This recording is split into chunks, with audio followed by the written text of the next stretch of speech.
What if your design tool worked the way the web actually works? Real CSS Grid, real Flexbox, an SVG canvas, and when you hand a screen off to a developer, the code panel shows real HTML and CSS, not somebody's interpretation of it. That is Penpot, 46,000 stars on GitHub, completely free, completely open source, MPL 2.0 licensed, and you can host the entire thing on your own server. No seat tax, no paywall dev mode, no telemetry. In the next 10 minutes, I'm going to show you what makes it different, why it is the design tool every engineering-led team should at least be evaluating right now, and exactly how you spin one up on your own infrastructure. Penpot has been built by a small Spanish open-source company called Kaleidos since 2019. The license is MPL 2.0, friendly, permissive, and you can fork it without asking anyone for permission. The repo sits at 46,000 stars and almost 3,000 forks, with hundreds of contributors and a steady release cadence on the main branch. There is no freemium tier hiding the good features. There is no seat tax that scales with your headcount. There is no paid dev mode, and there is no scenario where the licensing changes overnight and your team has to scramble to migrate. Everything that ships on penpot.app is the same code that runs on a self-hosted Penpot box. Same engine, same features, same canvas. The only thing different is whose hardware it runs on. If you crack open the repository on GitHub, you find something genuinely unusual for a design tool. The front end is ClojureScript on top of React, served as a static SPA. The backend is Clojure on the JVM, talking to PostgreSQL for persistence, and Redis for ephemeral state. Because both sides speak Clojure, the front and the back share core data structures and validation code, which is one of those decisions that quietly pays for itself for years. There is no double implementation drift between client and server schemas. The whole thing builds and ships with Docker Compose. You can clone the repo, you can audit every line, you can fork it, you can run it on a $100 VPS, and you can ship pull requests upstream. That is a very different relationship to your design tooling than a closed SaaS subscription. Most design tools are black boxes that emit a flat picture of your interface. You draw something, the tool renders something that approximately matches the web, and at handoff time, a developer reverse engineers the picture back into CSS. Layout drift, padding mysteries, half-baked auto layouts. Every front-end engineer has lived this. Penpot took a different bet. It said, the web is the runtime, so the canvas should speak the runtime's language. The shapes should be SVG. The layout should be CSS. The handoff should be the actual code. That decision sounds small in a tweet. In practice, it changes who owns your design files, what your handoff actually looks like, and whether you can trust the layout to survive contact with production CSS. Let me show you exactly what that means. 3 things make Penpot architecturally different from every other mainstream design tool. First, the canvas is SVG, not a custom raster engine, not a WebGL surface, not some proprietary rendering pipeline, just SVG. Every shape on the canvas is a standards-compliant element your browser already knows how to render natively. That means infinite zoom without aliasing, sharp output at any export size, and a file format you can actually read. Second, the layout engine is real, CSS Grid, and real Flexbox. When you set a container to flex with gap 16 pixels and align center, those properties are not approximations of CSS. They are the same algorithm a Chromium engine uses, applied to your design at edit time. Resize the parent, and your children reflow exactly the way they will in production.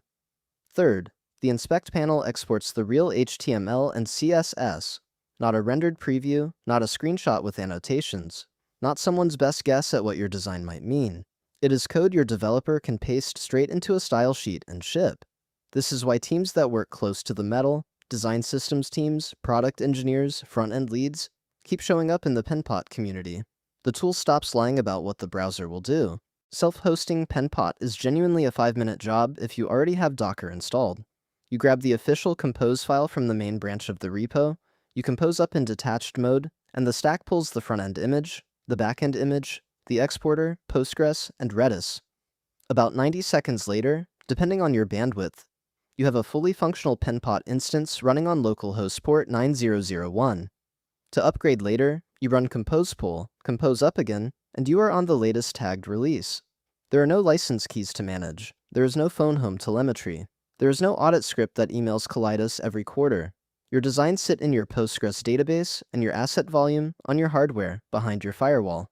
If you are in a regulated industry, finance, health, defense, or you have a security team that simply does not love client data leaving the building, or you just want a design tool that cannot be yanked out from under you on a Tuesday afternoon, this is the answer. Same engine on your hardware as the one Kaleidos runs. Here's the part that should make every design systems person sit up in their chair.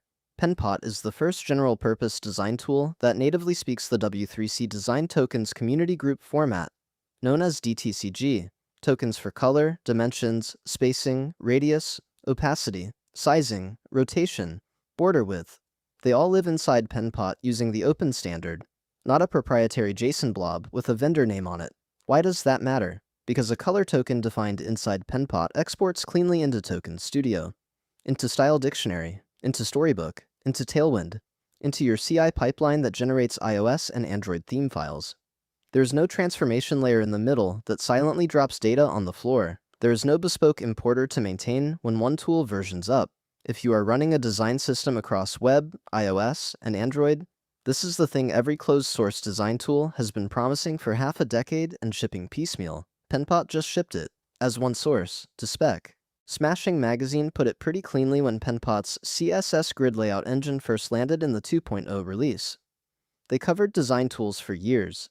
They have seen every Figma plugin and every Sketch competitor, and the headline they reached for was very direct. They were not pulling punches, they were not hedging, they were saying out loud what every front-end engineer who has ever fought a Figma export has been thinking for a long time. Now let's be honest, Penpot is not Figma. The plugin ecosystem is smaller, there are fewer community plugins, fewer Friday night utilities, and the marketplace does not have the gravitational pull Figma has spent a decade building. Some of the panels feel a little more utilitarian. You can see the engineering aesthetic showing through. The performance story is good for normal-sized files, but it starts to slow down on very large multi-page design systems with deep nesting. If you live inside Figma's component variants and auto-layout muscle memory, the first hour in Penpot will feel different. Keyboard shortcuts are different, panel layouts are different, the prototyping flow is different. None of that is hidden, but you trade those rough edges for ownership of your data, for an inspect panel that does not lie about what the browser will do, for tokens that conform to a real standard, and for a license that cannot be changed under you on a Tuesday afternoon by a board you have never met. If you care about owning your design files, if you care about handoff that does not lie, if you have a security team that wants the data on your hardware, or if you simply want your design tool to match the principles of the web you are designing for, Penpot is the project to evaluate this quarter. Start the repo, spin up the Docker stack, import a real project, see what a design tool built on real web standards actually feels like in your hands. Links to the repo and the self-host guide are in the description below.